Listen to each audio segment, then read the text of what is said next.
পৃথিবীর প্রায় সব দেশেই সন্ত্রাসী আছে, বাংলাদেশেও ঠিক তেমনি শীর্ষ সন্ত্রাসী অর্থাৎ কুখ্যাত অপরাধী ছিল। এমন কোনো অপরাধ নেই যা তারা করেনি। আজকের ভিডিওতে কথা বলবো দেশ কাঁপানো 8 জন গ্যাংস্টার নিয়ে, যাদের অপরাধের বর্ণনা শুনলে আপনার গা শিউরে উঠবে। নাম্বার 8। একটা সময় রাজধানী ঢাকার এক আতঙ্কের নাম ছিল জিসান।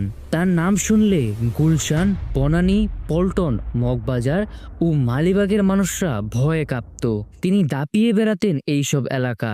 অভিজাত এই এলাকায় ফুটপাত থেকে শুরু করে সরকারি কর্মকর্তা কেউ তার নাগালের বাইরে ছিল না। সন্ত্রাস, চাঁদাবাজি, ক্যাসিনো ব্যবসা, মাদক ব্যবসা সবই ছিল জিসানের আয়ত্তে। একটা সময় ক্ষমতার জোর দেখাতে একটি বাহিনী তৈরি করেছিলেন তিনি, যাদের নাম শুনলেই ভয়ে কাঁপত পুরো রাজধানীবাসী। তাহলে তো বুঝতেই পারছেন কতটা ভয়ঙ্কর ছিল এই জিসান। 2003 সালে মালিবাগের একটি হোটেলে 2 জন ডিবি পুলিশকে হত্যার পর আলোচনায় আসে এই জিসান। এর পরে গা ঢাকা দেন। 2005 সালে আইন শৃঙ্খলা বাহিনী অভিযানের মুখে সে দেশ ছাড়ে বলে ধারণা করা হয়। অনেকের মুখেই শোনা যায় যে তিনি পালিয়ে মিয়ানমার চলে গিয়েছিলেন। নাম্বার 7। পিচ্চি হান্নান। রাজধানী ঢাকার এক সময়ের মাদক সম্রাট এই পিচ্চি হান্নান 2004 সালে 26শে জুন র্যাবের ক্রসফায়ারে নিহত হওয়ার আগ পর্যন্ত পিচ্চি হান্নান দাপিয়ে বেরিয়েছে ঢাকার আন্ডারওয়ার্ল্ড।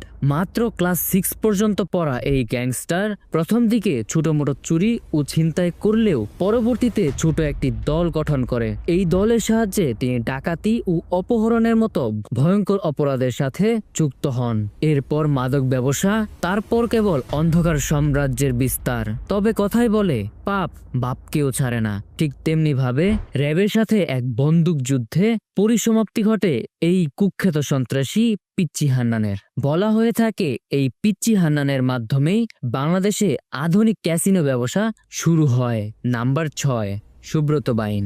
কথিত 7 স্টার বাহিনীর প্রধান ছিল এই সুব্রত বাইন। পুলিশের খাতায় তার পুরো নাম তিমাত্রি সুব্রত বাইন। বহুদিন ঢাকার আন্ডারওয়ার্ল্ড কাঁপানো এই গ্যাংস্টার ভারতের কারাগারে কিছুদিন বন্দী ছিলেন, কিন্তু কারাগারে বসেই তিনি ঢাকার অন্ধকার জগৎ নিয়ন্ত্রণ করতেন। বলা হয় খুব অল্প দিনেই সন্ত্রাসী গ্রুপ গড়ে তোলেন এই সুব্রত বাইন। এত কম সময়ে এত বড় সন্ত্রাসী গ্রুপ তৈরি করতে পারেনি আজ পর্যন্ত কোনো গ্যাংস্টার। 1993 সালের দিকে মধুবাজার এলাকার সবজি ব্যবসায়ীকে খুন করে তিনি আলোচনায় আসেন।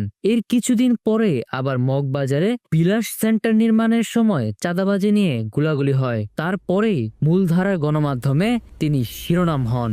মজার কথা হচ্ছে বিলাস সেন্টার নির্মাণের পরে একটা সময় তিনি দোকান মালিক সমিতির নেতাও হন, কিন্তু সেই পরিচয় দিয়েও শুরু করেন চাঁদাবাজি, টেন্ডারবাজি, ক্যাসিনো ব্যবসা, মাদক ব্যবসা ও হুমকি দিয়ে খুন করতেন তিনি। নাম্বার 5। মোল্লা মাসুদ। ঢাকার অপরাধ জগতের আর এক কুখ্যাত অপরাধী হচ্ছে এই মোল্লা মাসুদ। আন্ডারওয়ার্ল্ডের কুখ্যাত সন্ত্রাসী সুব্রত বাইনের সহযোগী ছিলেন এই মোল্লা মাসুদ। মোল্লা মাসুদের বিরুদ্ধে রয়েছে অন্তত 10টিরও বেশি মামলা। এর মধ্যে রয়েছে বিএনপি নেতা কালাম মজুমদারের ভাগ্নে মাসুম হত্যা, পুরান ঢাকার মুরগি মিলন হত্যা ও খিলগাঁওয়ের ট্রিপল মার্ডার। এছাড়াও সুব্রত বাইনের কথাতে তিনি খুন করেছেন 100রও বেশি মানুষকে। নাম্বার 4।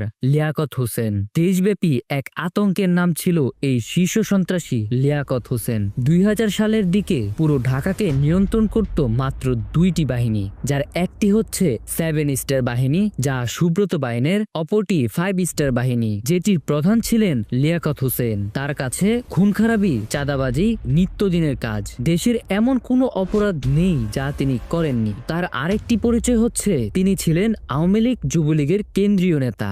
এত বড় মাপের নেতা এবং শীর্ষ সন্ত্রাসী, তাকে ধরা অত্যন্ত কষ্টসাধ্য ছিল আইন শৃঙ্খলা বাহিনীর কাছে। 2008 সালের 25শে নভেম্বর তাকে রাজধানী থেকে তুলে নিয়ে যাওয়া হয়েছিল এবং এরপরে তাকে আর কখনোই খুঁজে পাওয়া যায়নি। ধারণা করা যাচ্ছে যে বিএনপি ও আওয়ামী লীগ ক্ষমতার দ্বন্দ্বে এই কুখ্যাত সন্ত্রাসী প্রাণ হারায়। নাম্বার 3। ওসি প্রদীপ কুমার দাস।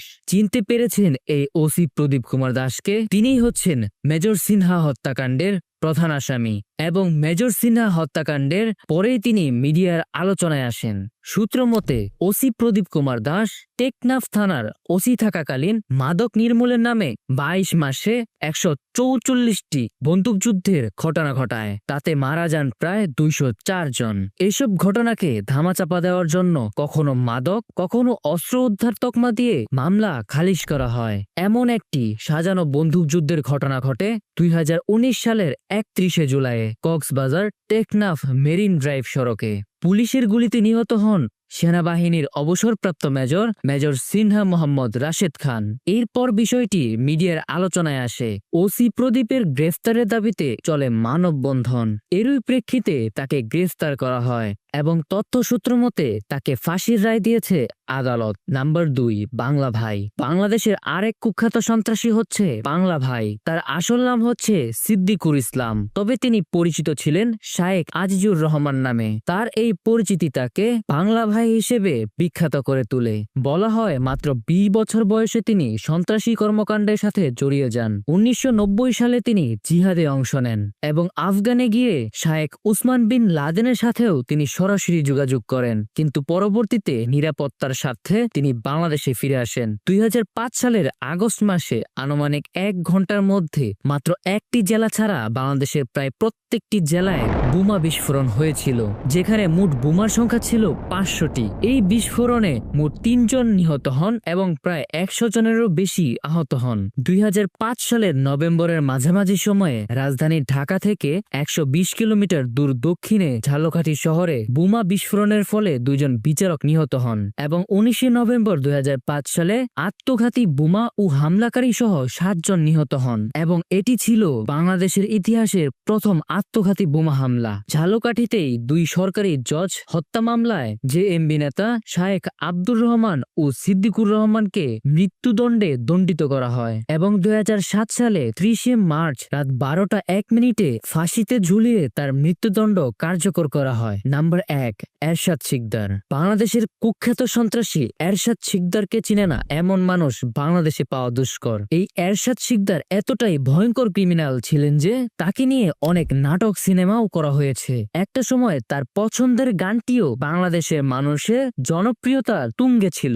একজন মানুষের পক্ষে যতটুকু অপরাধ করা সম্ভব তার সবগুলোই তিনি করেছিলেন। খুন, গুম, হত্যা, ধর্ষণ সহ সবকিছুই তিনি করেছিলেন। মানুষ হত্যার ক্ষেত্রে তিনি এমন সব উপায় অবলম্বন করতেন যা শুনলে যে কারো গা শিউরে উঠবে। বলা হয় এরশাদ শিকদার যা করতেন সবই হাসি মুখে। বন্ধুরা, ভিডিওটি শেষ পর্যন্ত দেখার জন্য অসংখ্য ধন্যবাদ, আর দেখা হচ্ছে পরবর্তী ভিডিওতে।